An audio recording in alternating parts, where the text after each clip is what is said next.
This is the Tom Anderson Show, broadcasting live from the KVNT studios, 7 to 9 a.m., Monday through Friday. Sam Zien has become one of America's go-to comfy food. Hey, I can actually make that myself chefs, okay? He's the real deal, but without the pretension and the stuffy culinary parlance we see so often on TV, a.k.a. YouTube's Sam the Cooking Guy. Soon to pass, I might add, 2.5 million subscribers. Breaking news, that's a lot. He has a new cookbook he'd like to tell us all about. He's really a national treasure, and little secret, he was born in Canada. But he's lived in my favorite California city for years, and that would be San Diego. Thank you very much. Sam the Cooking Guy, welcome to the Tom Anderson Show. How are you? Good morning. I'm excellent. How are you? Thank you for that wonderful treasure of an introduction, I got to say. Yeah, you, man, you really are. You make me smile, and our producer, Rick Milliken, who answered the phone and took your call and put you into the queue, he's the one. We talk every day. You know, we're a regional show. We're not national. Yeah. We're not Howard Stern, but we're always talking about food. And I mean that sincerely, whether it's Wendy's or whether it's making it yourself. And Rick said, Tom, a couple of weeks ago, you need to check out a guy named Sam the Cooking Guy. And I said, okay, on air, he mentioned that. I watched you, and I was smitten immediately. And I said, we got to get a hold of him, and then your team. And let's get into that. So your boys, I don't think your wife works with you, but tell me how the family, how it works at the home for the videos. Sure. So we've been shooting YouTube for, like 7, 8 years. My oldest son, Max, suggested YouTube in the beginning. He said, you know, Dad, I know you're on TV, and I was at the time. He goes, but I feel like TV has a life shelf that may be coming up, and maybe you should be thinking about YouTube. So we started doing something that we called the Sam Livecast. Honestly, Tom, it was like a combo talk show, cooking show. And we did that for a couple of years, and almost nobody watched it. Yeah, as much as we loved it, I guess we lived in our own little bubble.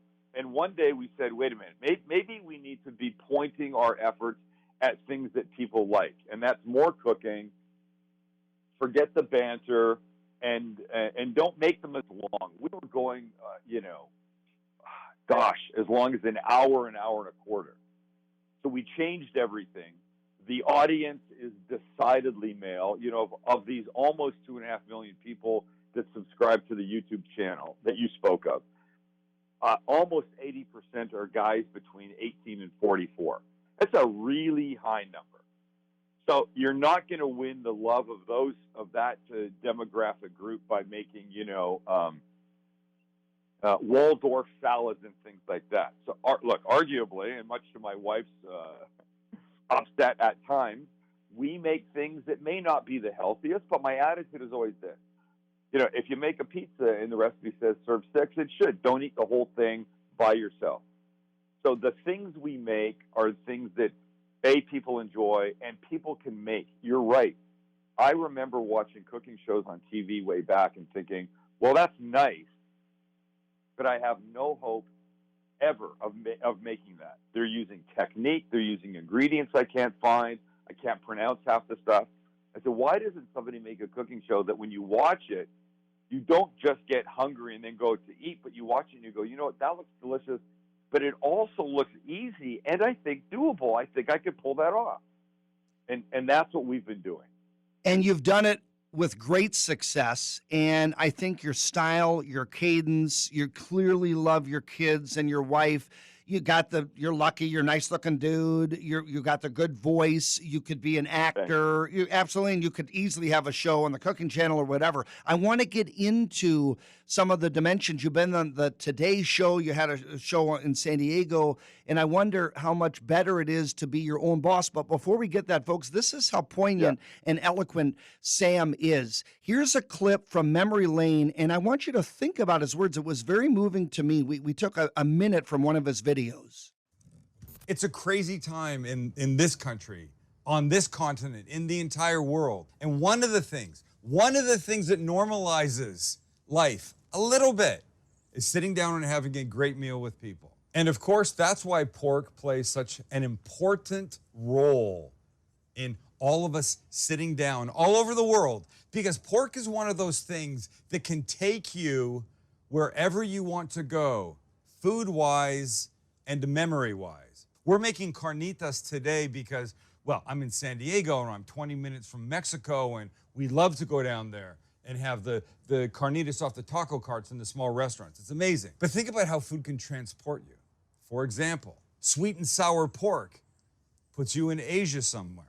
A crispy pork schnitzel sandwich, you're right in the middle of Oktoberfest. A giant beer stein, sandwich in one hand, singing and having a great time. There you go. And that encapsulates the magic of Sam the cooking guy. And Sam Zien, what you've done, do you think that you're kind of an ambassador for people who are hunkered down, miserable? We've got COVID rates across the board high. We're in Alaska and it's massive. Used to be very low. Now it's horrible. That was so eloquent. I mean that sincerely. I think you could become, or maybe you already are, an ambassador, but how important is food and friendship and homes and what you're basically instructing on? You know, it's interesting, Tom, and thank you for the kind words. And I would like to call you every morning and have you say nice things about me. It'd be a great way for me to start my day. But you think about what an important role food plays in every aspect of life. Somebody has a baby and neighbors are bringing over food, not just because, you know, the woman that just had a baby and the family have got a lot of things to do and they don't have time, but they know that sustenance and nutrients and deliciousness is important. Somebody dies. What happens? You go back to the house after the funeral, there's food. It's at the center of everything that we do. And look, you could be like my mother-in-law who looked at food. It was just a necessary evil that you had to have nutrients and calories and stuff in your body. But you don't have to be like that. You can be people that really take their time. And when I say take your time, I don't mean like laboring over a recipe for 12 hours. If you've watched even a few minutes of my stuff, you know that my attitude is big in taste, small in effort. I want to eat well with friends and family, but I don't want it to take a year. I would rather say, look, I'm going to be home from work at 5. You guys come over at 5:30. We'll all make dinner together, cocktail, and have a good time. Well, maybe pre-COVID, that was a more common thing to say, but that's what it is. It is at the heart of everything. It really is. So we have a choice. You can go along, and people will come up to me and they'll go, you know what, Sam, I can't cook. And I'll go, no, I don't buy that. I think it's that you don't cook. I think you may have made something once. You've tried, somebody said, make this, I don't know, pineapple upside down cake, which I don't think I've ever actually had. But somebody says to someone, make this, and they try it, and they fail. And they go, well, clearly I don't have the cooking gene, so I'm not going to cook anymore, or I'm just going to expect that my food will suck. And I'm like, wait a second, can you ride a bike? And they go, of course. I go, but you have to remember, there was a moment in your life when you couldn't ride a bike. You fell off, you hurt your elbow, you hurt your knee, you hurt your butt. But you can ride a bike today. And the difference between not riding a bike and riding a bike is practice. That's all it is. So you take that same dumb pineapple upside down cake analogy. You go, okay, you made it once, it failed miserably. But now make it a second time, because now you've got experience on your side, and you can say, all right, you know what? I know the recipe said 2 cups of sugar, but that was way too much for me. I'm going to put in half that. It came out burnt. Maybe it was too long in the oven, or maybe 400 degrees for an hour. Maybe my oven is 450. I'm going to turn it down a little bit. Second time you make it, you're like, well, wait a second. This actually tastes pretty good. So no, I don't buy that you can't cook. I just say you don't cook enough and you need to get back in there. Which is good news for all of us, because the folks that are not chefs, and we're going to find out what Sam's background is when it comes to being a chef. Is he a trained culinary genius? Maybe, but I don't know about training. This is a guy who just worked his butt off as a marketer, as a performer, presenter. He's done it all and he's succeeded. Online, thecookingguy.com. We're also going to talk about the Evo. Did he put that grill on the map? Stay with us. We'll tell you how to get his latest cookbook as well. It's the Tom Anderson Show.